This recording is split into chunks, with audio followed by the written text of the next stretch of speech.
Hello everyone, this is Kevin, your Apptrepreneur, and Fortune published an article today called "What is Uber doing to repair its relationship with its drivers?" or something along that lines. I'll link to it below. And it is an interview with someone who works at Uber, whose name I can't remember. Again, I'll have the article linked though. And I don't think his name is actually important because the article and the interview itself was inconsequential as far as I'm concerned. It kind of shows Uber's continued arrogance that they think the drivers will just put up with anything. That we as drivers know Uber's not doing anything for us. And they continue to not do anything for us, but they keep saying, oh, we are working on it, but nothing ever actually really happens. And in this very, very brief interview, which seems more like a plug than anything, there's like a few questions asked. I mean, like very, very few questions asked. One of the questions is, tell us a little bit more about yourself, which, frankly, I don't care. With all due respect to anyone at Uber, I am so beyond caring how you came to work at Uber. I don't care that you work for Uber. I know why you work for Uber. You work for Uber because they're paying you money and they offered you a lot of it. That's why you're working for Uber. I want to know what you're doing for me. And he talked a little bit about the 180 days of change, where it's like, oh yeah, we added tips and we added this, and we did this. He mentioned everything except, of course, the destination filters, which, as you all know, was taken away from us recently, pretty much.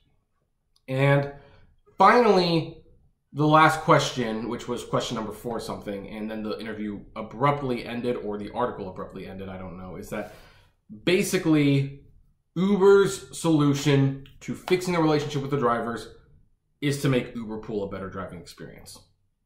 That's their solution to work with us, in a nutshell. The key part of the article is that, well, we launched Uber Pool and passengers loved it because it was efficient and cheap, but drivers didn't like it because it was a lot more work and stressful. Also, we got paid less for it. That's why.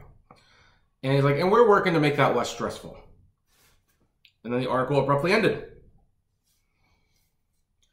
And, gotta admit, I shouldn't be surprised anymore, and really I'm not surprised, but I'm getting a little tired of the media throwing softballs at Uber over this. I am getting so sick and tired of them calling people from Uber in. They probably have an agreement that certain topics will be off the table, and they probably have an agreement where they get to look over the interview, and if they read something they don't like, they cut the article.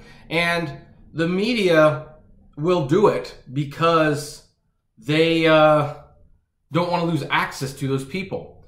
I was watching a video from Review Tech USA, and he was talking about the Google Pixel phone and how it doesn't have a headphone jacket. Now, I'm going somewhere with this, so heed me out. And he was saying how when Apple took away the headphone jacket, journalists were in a tiffy. They were in a tiffy, and they were against it, and they were vocal against it. Now, Google's doing it, and they're not so much in a tiffy. Why? Because once the outrage has settled, there's that real fear of not having access to the company and their products, and they want to keep doing it.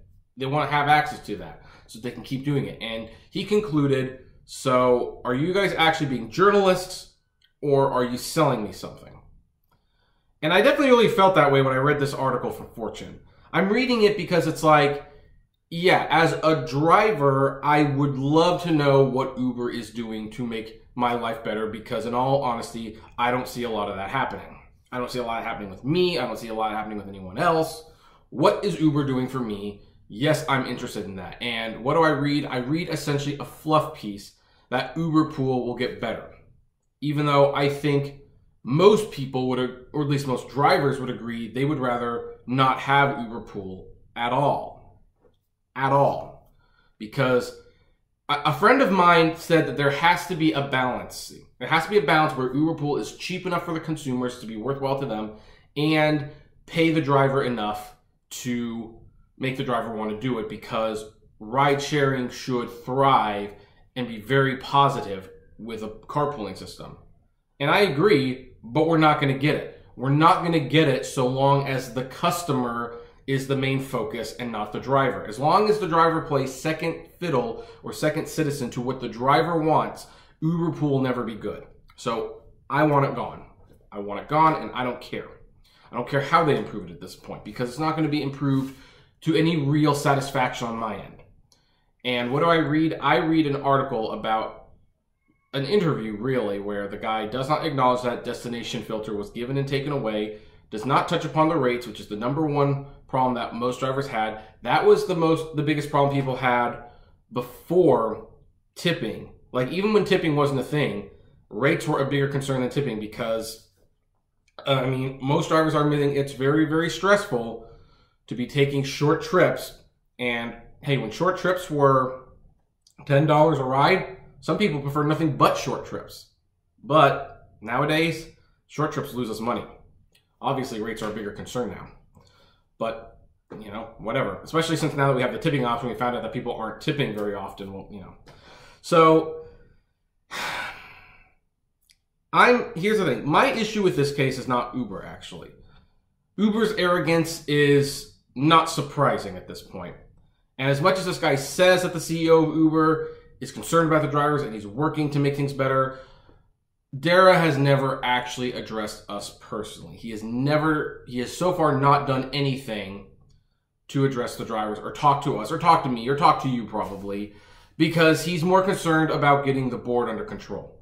Now, granted, once the board is under control, hopefully, then maybe he'll get to us. But, you know, and half of this rant, I admit, I'm going to save for another video that I'm doing later today about Lyft, because Lyft's not off the hook yet. They did something today that was way more tangible to showing how little the drivers are mattering.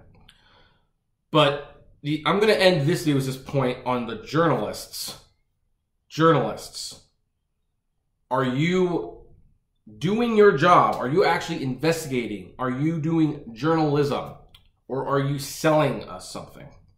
Because when I read, after this interview was over, what I got was a journalist had basically just tried to sell me on the idea that Uber Pool would eventually get better and I would like it. I can tell you from experience, Uber Pool's not going to get better. And I will never like it. I don't care. And this is why people like me are watched, because I'm no one special. I stutter. I don't have a great voice. I wear a stupid hat. I'm overweight. I don't even have high production quality value videos.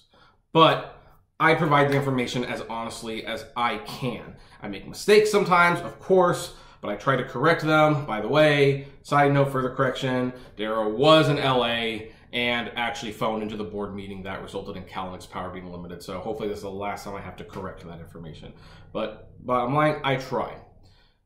And if you guys were doing your jobs, maybe people like me would not be necessary. So anyway, I'm going to end it there. Also make sure to check out my Lyft video later today. But on this particular topic, what do you think? Do you think news organizations are in bed with Uber? Do you think they're are working with them to sell us, the driver, a rosy future, even though we know that that future is not anywhere near tangible the way the current system is set up? I'd love to know. Comment below, like, favorite, share, subscribe. If you enjoyed my videos, consider becoming a Patreon member.